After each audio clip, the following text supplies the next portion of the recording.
I use a lot of automation, and I kind of enjoy it also, like automating stuff. It's cool. I think it's something that in performing technical assessments, it's something that more or less everyone is into.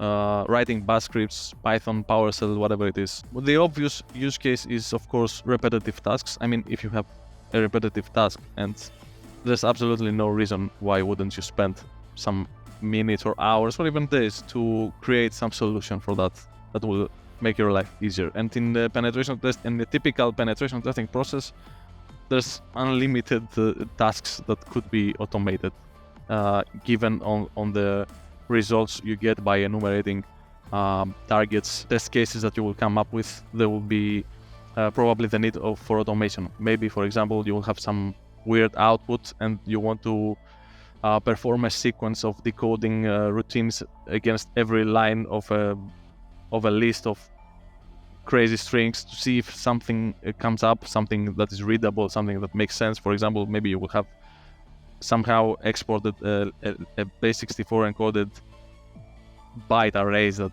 are in the list. I'm just saying random things now that could be some possibility, Not a great example, but yeah, I think probably someone will get it. This is something you can automate, and a million other things, like what I said before, the transliteration of these full names, or turning full names into possible valid usernames. For example, you have an input line, Jon Snow.